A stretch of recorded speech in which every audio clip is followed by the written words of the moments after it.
I set the microphone down on the nearest table. Then I walked to where Femi was standing. He hadn't moved. He was still holding his champagne glass, but I saw the way his hand shook slightly. I reached into my clutch again and held out an envelope. "Divorce papers," I said. "This is your copy. Your attorney already has theirs." "Bisola," he said, and his voice had dropped low in that way he used when he was trying to control a situation. "We can talk about this." "Whatever you think you." "I don't think anything," I said. "I know, and I'm done." I set the envelope in his hand, turned, and walked back across the room to where Nam Suk was standing. Femi's voice came from behind me, louder now, the controls slipping. "You think you can just— This is my company, Bisola. This is my business." "Was," Nam Suk said. He stepped forward slightly and looked at Femi with the kind of calm that is more unsettling than anger. "Contracts with Hyun Partners and K's Global were terminated this afternoon. The renewal discussions with Daewoo Ventures have been withdrawn." He paused. "The company has lost its 3 primary revenue contracts in the last 6 hours.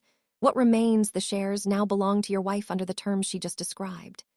Femi turned to me. "And who is he?" I smiled and linked my arm with Nam Suk's. "Oh, forgive my manners, ex-husband. This is my boyfriend." Before we get into this story, if you're new here, subscribe right now and turn on your notifications. Because the way this story ends, you'll want to be here for every single one we drop. Like this video and drop a comment. Let me know if you would have done what Bisola did. All right, let's get into it. I was in the kitchen when I heard his phone buzz. Femi had rushed out that morning without it, left it face down on the dining table like it was nothing. And normally, I wouldn't have touched it. 7 years of marriage, and I had never been the type to go through my husband's phone. Not because I was naive, because I trusted him. That trust was the most expensive mistake I ever made. The phone buzzed again, and again. I dried my hands on the dish towel, walked over, and picked it up. I wasn't snooping.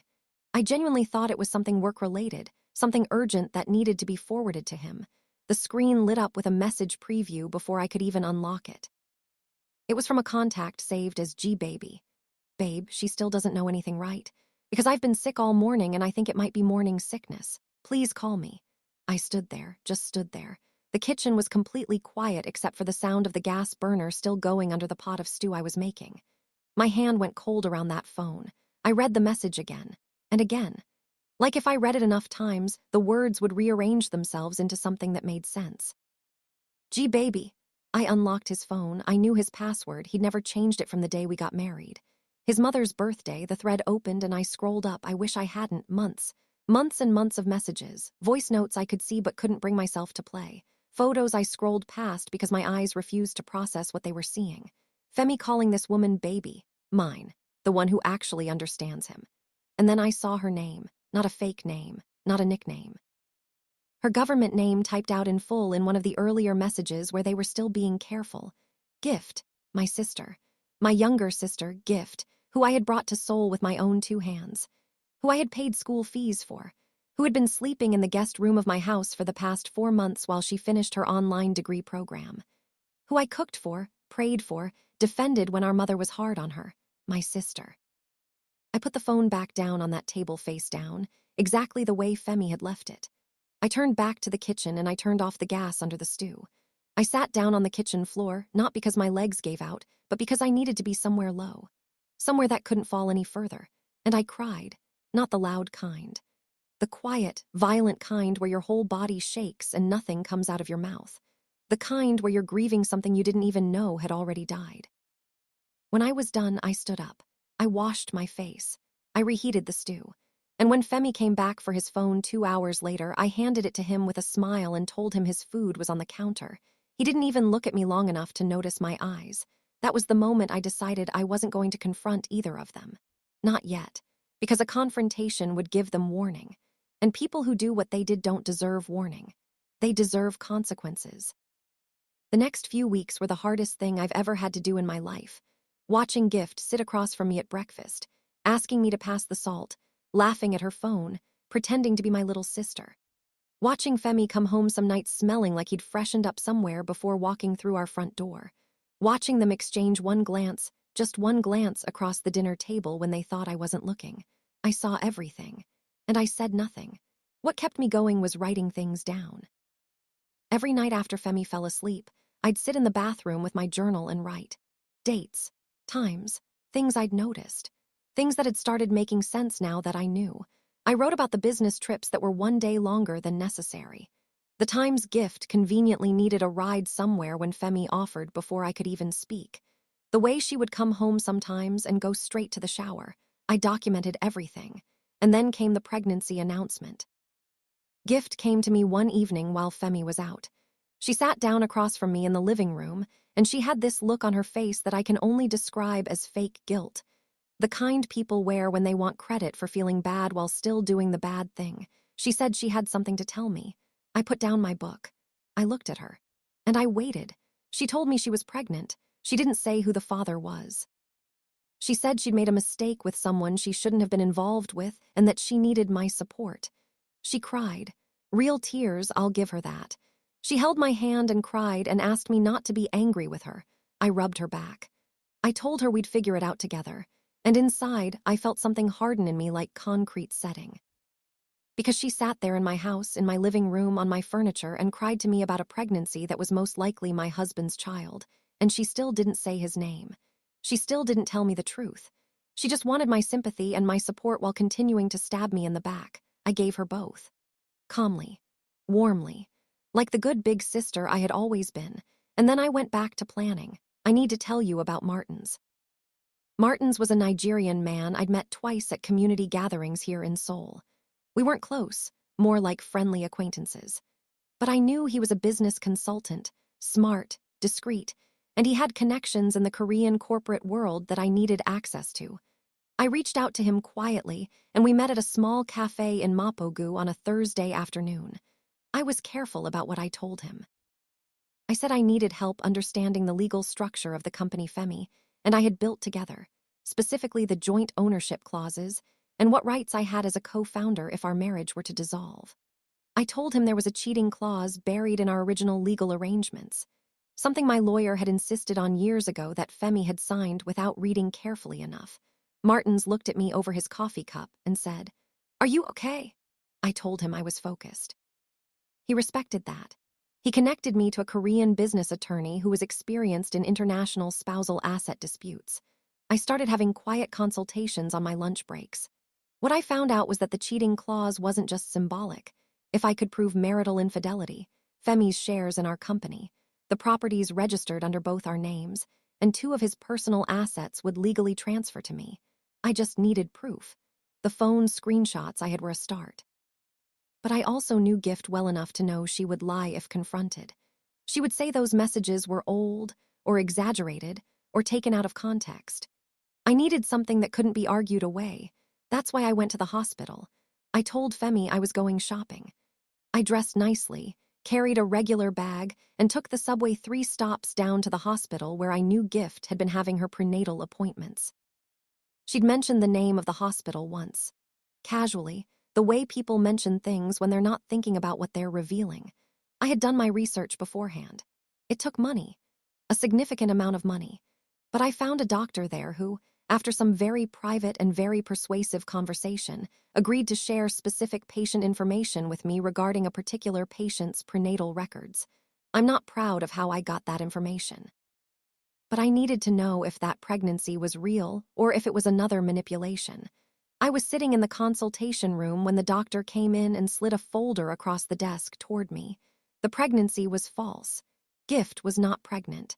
There had been a consultation. She'd gone in complaining of certain symptoms, but the results had come back negative.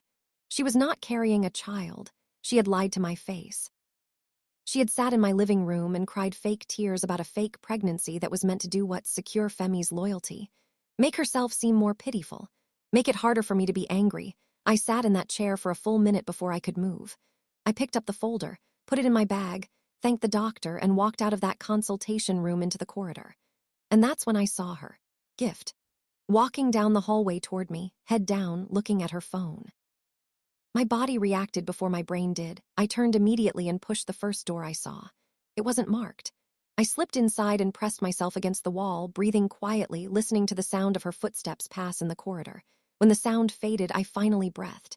And then I heard something else, a man's breathing, labored, uneven. I turned around slowly. The room was dim, curtains half drawn against the afternoon light. There was a hospital bed in the center. and lying in it was a Korean man, mid-40s maybe, dressed in what looked like expensive pajamas even in a hospital bed. His face was sharp, the kind of face that was clearly handsome under better circumstances, but right now it was tight with discomfort. His hands were resting above the blanket and I could see it from where I stood, his skin, red, inflamed patches running up both arms, blistered in some places. The kind of reaction I had not seen since I was 19 years old, sitting beside my mother's hospital bed watching her deteriorate. On the side table next to him, there was a small glass bottle filled with dark oil. The smell hit me a second later and my stomach dropped. I knew that smell. I had barely registered the full horror of it when the man opened his eyes. They were sharp, even through the haze of whatever medication he was on. Dark eyes that found me immediately, assessed me in under a second, and then his right hand moved from under the blanket and there was a gun pointed directly at my face. "Who sent you?" His Korean was sharp and cold. Not a question, more like a verdict he was about to deliver. I threw both hands up immediately. My bag nearly slid off my shoulder, but I didn't move. "Sent me," I said, in Korean because I'd lived in Seoul long enough to handle basic exchanges, and this did not feel like the moment to struggle. "I entered the wrong room. I was hiding from someone in the corridor." "Hiding?" "Yes." His eyes moved to the door, then back to me. He didn't lower the gun. "Leave." I started to. I genuinely started to walk toward the door because that gun was very real and this man was very clearly the kind of person who had used it before. But I took one more look at his arms, one more breath of that smell, and something in me that I couldn't explain made me stop with my hand on the door. "Oil on your table," I said, not turning around yet. "You need to stop using it." Silence, I turned to face him. The gun was still up. "That oil is making your condition worse. It won't heal whatever this is, it'll kill you." My mother had the same reaction. The same skin, the same pattern. She died because we didn't know what was actually causing it until it was too late. Man said nothing for a long moment. His expression didn't change, but something behind his eyes shifted. "Why would you help me?" he said finally. "You don't know me." I said, "I don't." "Then why?" I looked at him directly. "Because I've watched someone die from something that didn't have to kill them, and I couldn't live with myself if I walked out of here knowing what I know and said nothing."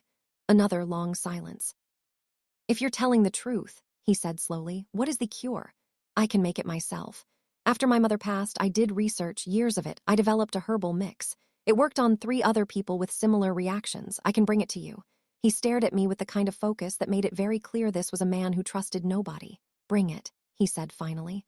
"My doctors will test it before it touches my skin." He still hadn't lowered the gun properly. I nodded once. "Fine." I left. It took me 2 days to gather everything. Some ingredients I already had at home. I'd been making variations of that herbal blend for years. Partly for my own skincare and partly because I'd never fully let go of the guilt about my mother. The rest I sourced from a Korean herbal market in Dongdaemun that I'd been using since we moved here. I prepared the oil in my kitchen late at night while Femi slept. I thought about my mother the whole time. The way her skin had looked in those last months. The way the nurses kept applying that same dark oil because it was what the family had brought from home, not knowing it was reacting catastrophically with the medication she was on. I sealed the bottle and wrapped it carefully. When I came back to the hospital 2 days later, I half expected to be stopped at the door. But the nurse at the station seemed to be expecting me. She took the bottle from me without much conversation and disappeared. I waited in a chair in the corridor. 30 minutes later, the nurse came back and said I could come in. The man was sitting up this time, still clearly unwell but more alert. The dark oil was gone from the side table. 2 nurses stood against the wall, watching me with the careful expressions of people who had been told to observe but not interfere. "They tested it," he said. "I know. It showed no adverse reactions. It won't." He looked at me for a moment. "You could have just left that day." "I know that too. You came back." I said I would. Something moved across his face. Not quite softening, more like recalibration, the way a person looks when they've prepared for one outcome and gotten another. I started to set the bottle down on his side table. "Wait," I said. He raised an eyebrow. "You pointed a gun in my face," I said. "And you were rude when I was doing you a favor. Before I leave this here, I want an apology." The 2 nurses went very still. The man blinked at me, like no one had said that to him in a long time, possibly ever. Then slowly, something that might have been the beginning of a smile pulled at the corner of his mouth, just barely. "Serious." Completely. A pause, then I apologize for the gun and for my tone. I put the bottle down. Thank you. Nam Suk, he said. Bisola, I said, and that was how it started. Over the next 3 weeks, I visited Nam Suk 4 more times. His skin began responding within the first week. The inflammation pulled back. The blisters flattened. By the second visit, he was sitting up straight and eating properly. By the third, the nurses looked at me differently, less like a curiosity and more like someone who had just done something impressive. Nam Suk himself said very little during the early visits. He asked questions in that precise, controlled way of his, and he listened to the answers with the kind of attention that made you feel like nothing you said would be forgotten. On the fourth visit, I don't know what made me start talking. Maybe it was the fact that this man had already pointed a gun at me and apologized for it, which meant we were past the stage of pretending. Maybe it was because he was one of the few people in my life at that moment who didn't know Femi, didn't know Gift, and wasn't going to look at me with pity. I told him everything. I told him about finding the messages, about Gift crying over a fake pregnancy in my living room, about the months I'd spent watching them both and saying nothing while I built my case quietly, about the cheating clause and the attorney and what I was planning for Femi's birthday party, which was actually going to coincide with my own, since we shared a birthday week and always had one combined celebration. Nam Suk listened to all of it without interrupting. When I was done, he was quiet for a moment. Then he said, "You need someone with corporate reach." I looked at him. "Cheating clause secures the legal transfer," he said. "But your husband will fight it. He'll delay, he'll hire people to complicate it, he'll find procedural ways to drag it out long enough for you to exhaust yourself and settle for less." He paused. "You need someone who can accelerate the process and make sure his professional world collapses at the same time his personal one does. That way there's no ground for him to fight from." I asked him what he was suggesting. "I have investments in 2 of the key partner companies your husband's business depends on," he said simply. "I wasn't aware until now who owned the company on the other end of those contracts." I stared at him. "When I'm discharged," he said, "I'll help you, not out of pity, because what was done to you was wrong, and because you walked back into that room when you didn't have to." Nam Suk was discharged on a Tuesday.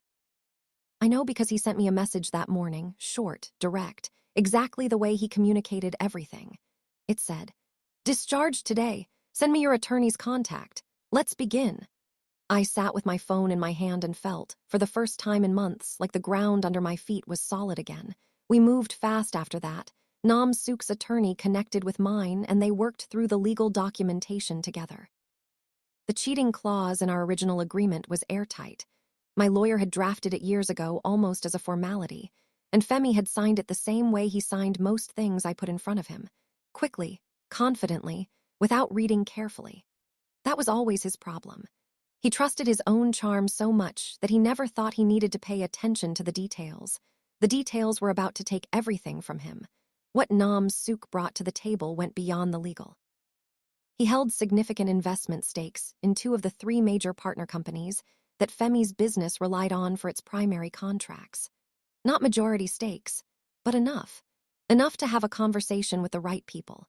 Enough to ensure that when the time came, those contracts would not be renewed. Enough to make sure that Femi would walk into my birthday party as a man who still thought he owned the world and walk out with nothing left under his feet. We set the date. My birthday fell on a Saturday, 3 weeks from that Tuesday. Femi had already started planning the party. He always went big for our joint birthday celebration, partly because he genuinely enjoyed the performance of being a generous husband, and partly because it gave him an audience. A big venue invited guests, the whole production. This year, I let him plan everything. I told him it was wonderful. I helped him finalize the guest list, suggested a few additions of my own, including Nam Suk, who I told Femi was a new business acquaintance I'd met through Martin's. He nodded. He had no idea. Gift was also going to be there. She had recovered from her fake pregnancy symptoms conveniently fast and was back to her usual self, bright, laughing, leaning a little too close to Femi when she thought I was in the other room. I watched her help taste test cake flavors for my party, and I smiled at every option she suggested. There is a particular kind of peace that comes when you already know how the story ends. I carried that peace with me through every dinner, every smile, every "yes, baby." The decorations look perfect. I carried it so well that Femi actually told me one evening that I seemed happy lately. I told him I was, that I was just grateful for everything we'd built. He kissed my forehead and went back to his phone. The night before the party, I couldn't sleep, not from anxiety, from clarity. I lay there in the dark next to Femi and I thought about the woman I was 7 years ago who married this man with her whole heart, who moved to Seoul for him, who co-built a company with him, signed every document, sat through every difficult early year, pushed through every obstacle, and did it all while being a wife, a sister, a daughter, a partner. I thought about my mother. She would have told me to confront them immediately. My mother was a woman who believed in saying the hard thing in the room. But she was also a woman who was taken too soon by something that should never have killed her. And I had learned from that, sometimes the most important thing isn't the first move. It's the right move, made at the right time. Tomorrow was the right time. I got up quietly, went to the bathroom, and looked at myself in the mirror for a long time. Then I went back to bed and slept better than I had in months. The venue was beautiful. Femi had rented out a private event space in Gangnam, high ceilings, warm lighting, flowers I actually liked because I'd quietly redirected the florist's brief without him noticing. About 60 guests filled the room. Nigerian friends, Korean business associates, a few international connections. The kind of crowd where everyone was dressed well and conversation moved fast and the champagne kept coming. I wore a deep green dress, not because it was my favorite color, because it was the color my mother used to say I looked most like myself in. I wanted to feel like myself tonight. Fully. Femi was in a navy suit. He looked good. He was always good at looking good. Gift arrived 40 minutes in, wearing something a little too fitted for a sister attending her older sibling's birthday party, but I had stopped expecting subtlety from her. She hugged me at the entrance, told me I looked stunning, and I hugged her back and told her she did too. Nam Suk arrived at exactly the time I'd asked him to. He came in quietly, no entourage, just one associate at his side. He'd recovered well. The skin reactions were almost entirely gone, and whatever he looked like at his worst in that hospital bed, at his best he was the kind of man who commanded a room without trying. Several people turned when he entered. Femi spotted him across the room and lifted his glass in greeting. Nam Suk nodded once and came to stand near me. "Ready?" he said quietly. "Yes," I said. I had arranged with the event coordinator to give me the microphone at 9 o'clock, during what everyone expected to be the toast portion of the evening. Femi was planning to give a speech. He loved giving speeches. I told him I wanted to go first this year, that I had something I wanted to say to everyone. He'd smiled and said, of course, whatever I wanted. At 9, the coordinator handed me the microphone. The room settled. 60 faces turned toward me. Femi stood about 10 feet away, champagne glass in hand, smiling that familiar smile. I took a breath. "I want to start by saying thank you to everyone who came tonight," I said. 7 years ago, I came to this country with one suitcase and a husband and a belief that if you worked hard and loved people well, your life would be good. And for a long time, I believed it was. A few warm smiles in the crowd. Femi was nodding. "I also want to take a moment tonight to honor what I built." I paused. "Because I want to be clear, I built it. The company you all know, the one my husband has been running for the past 4 years. I was there from the first proposal document. I wrote the first investor pitch. I sat in every founding meeting and signed every founding document. What Femi has been taking credit for in these rooms and in these conversations, I built that with him. Most of it, if we're being honest." The room had gone a little still. Femi's smile had changed slightly. Not gone yet, just tightened. "Now," I said, keeping my voice calm and steady, "I also want to talk about what I discovered about 4 months ago." I reached into the small clutch I was holding and took out a folded document. "I found out that my husband has been having an affair with my sister." Room shattered into silence so sharp you could hear the music still playing softly in the background. I didn't look at Gift. Not yet. "Have documentation," I said. "I have messages spanning 8 months. I have enough to satisfy any legal standard required." I looked at Femi directly. "And as per the terms of the agreement you signed when we formalized our business arrangement, the agreement that includes a marital fidelity clause, the transfer of your company shares, and our jointly held properties has already been initiated." Femi had gone completely still. "Paperwork is done," I said simply. "Your attorney was served this afternoon. The process is already in motion." Someone in the crowd made a sound. I heard Gift's voice say Bisola, and I turned and looked at her for the first time that evening. Really looked at her. She had gone pale. No, you're not pregnant, I said to her. I have that documented too. Her face collapsed. I'm not going to make a scene over you tonight, I told her quietly. Because you're not worth the energy I have left. You were my sister. That's the only reason this hurt as much as it did. I set the microphone down on the nearest table. Then I walked to where Femi was standing. He hadn't moved. He was still holding his champagne glass, and his face had gone through 4 different emotions in the past 60 seconds and was currently somewhere between fury and disbelief. I reached into my clutch again and held out an envelope. Divorce papers, I said. Your copy. Your attorney already has theirs. He didn't take it immediately. He stared at me like he was looking at a person he didn't recognize. Bisola, he said, and his voice had dropped low in that way he used when he was trying to control a situation. We can talk about this, whatever you think you. I don't think anything, I said. I know, and I'm done. I set the envelope in his hand, turned, and walked back across the room to where Nam Suk was standing. The whole room watched. Femi's voice came from behind me, louder now, the control slipping. You think you can just, this is my company, Bisola. This is my business, was Nam Suk said. Not loudly. He didn't need to be loud. His voice carried the way voices do when people are used to being listened to. He stepped forward slightly and looked at Femi with the kind of calm that is more unsettling than anger. Contracts with Hyun Partners and K's Global were terminated this afternoon. The renewal discussions with Daewoo Ventures have been withdrawn. He paused. The company has lost its 3 primary revenue contracts in the last 6 hours. What remains, the shares, now belong to your wife under the terms she just described. Another pause. Was your company, sir? Femi's face. I will never forget Femi's face in that moment. And then, in the middle of 60 people, with his champagne glass still in his hand, he turned to look at Gift. Maybe he expected solidarity. Maybe he expected her to step forward and say something, do something, be the person he had blown up his marriage for.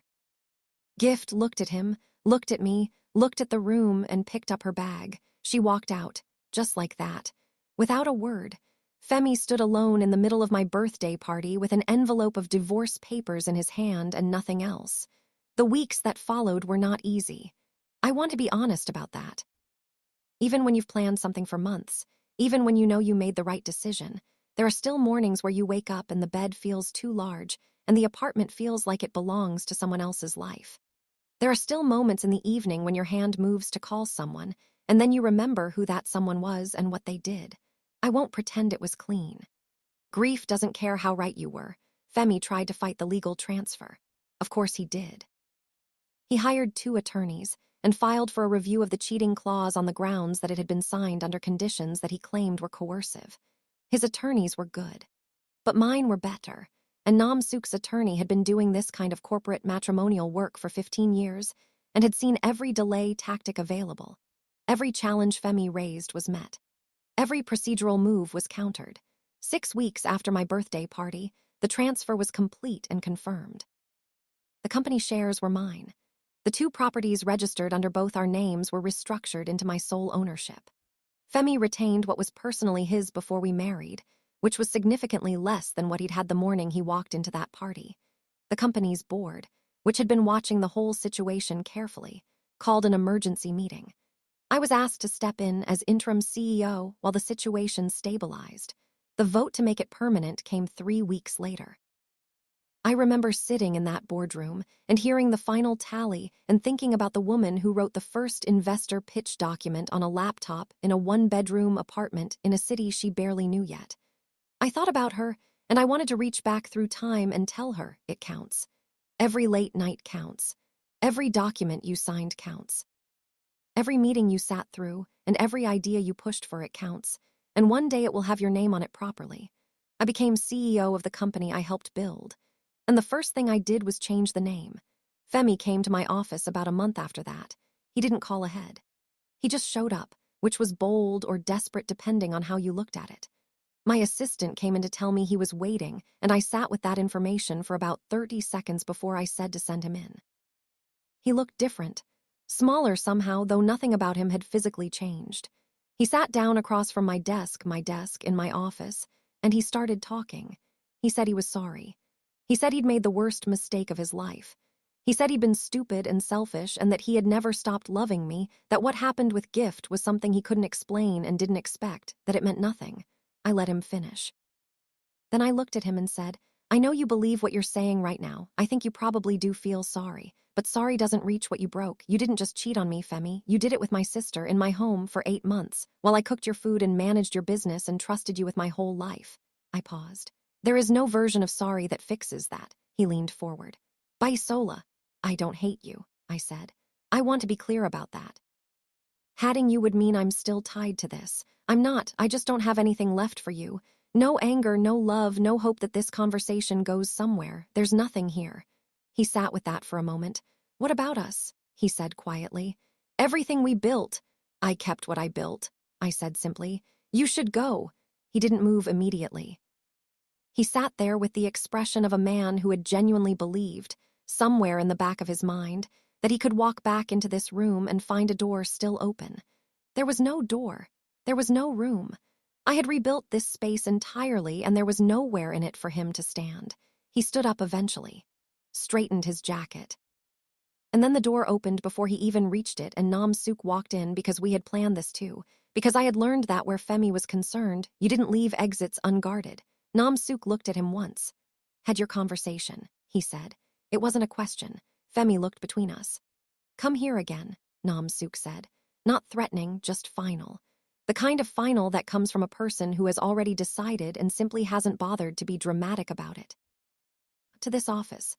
Not to her home, not to anywhere she is. If you do, I'll make sure the complications that follow are the kind you spend the next decade trying to recover from. A pause. Do you understand? Femi looked at me one more time. I met his eyes evenly and said nothing. He left. I should tell you about Gift. She tried to reach me once, about 2 months later. She sent a long message, paragraphs of explanation and justification and eventual apology, and I read every word of it. I gave it the respect of actually reading it, but there is a particular kind of betrayal that closes a door permanently. Not dramatically, not with a slam. Just quietly and completely, the way a door closes when a house is empty and there's no one left inside to open it again. I didn't reply. I don't wish her a bad life. I just don't have a place for her in mine anymore. Nam Suk asked me to dinner in the most straightforward way imaginable. We were going over some final documentation transfer details at my office one evening, and when we were done, he simply looked up from the papers and said, "Have dinner with me, not as a business conversation, as a date." I looked at him. Been waiting until everything was settled, he said. You needed to finish this as yourself on your own terms without anything else in the picture. It's settled now. I thought about that for a second. You planned that timing, I said. Yes. That's very calculated. I'm a calculated person, he said, without any apology whatsoever. I laughed. I don't know when the last time was that I had laughed that freely in my own office. It came out surprising me. Okay, I said. Okay, dinner?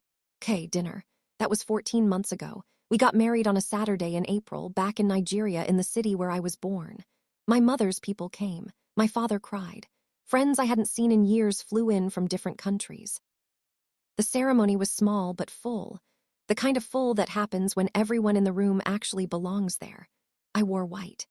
And yes, I wore it with a baby bump, 4 months along, a fact that caused exactly the amount of joyful chaos you'd expect from a Nigerian-Korean wedding with both families present and everyone having opinions about everything simultaneously. Nam Suk held my hand through all of it.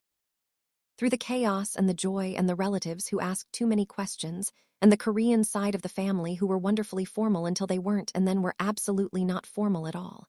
At one point during the reception, he leaned over and said, very quietly, "You know this all started because you walked into the wrong room." "It started," I said, "because I refused to walk out without saying what I knew." He looked at me for a moment. Then he said, "That's the thing I love most about you." People ask me sometimes what I'd tell someone going through what I went through. A husband who betrayed her. A sister who stood right in front of her face and lied. A life that had been quietly dismantled by people she trusted. I tell them this. Don't perform your pain for people who don't deserve the show. What was done to me was real. The hurt was real. The nights on the bathroom floor, the months of watching them and saying nothing, the grief that came even after I won, all of that was real.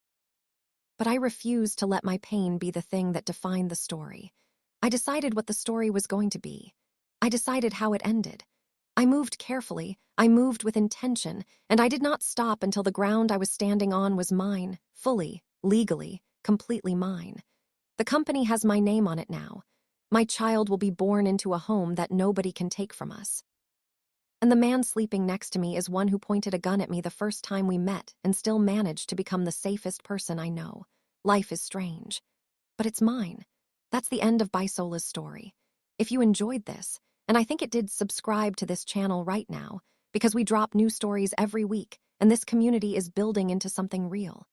Like this video, it genuinely helps more people find these stories. And drop a comment letting us know where you're watching from. Please let us know. See you in the next one.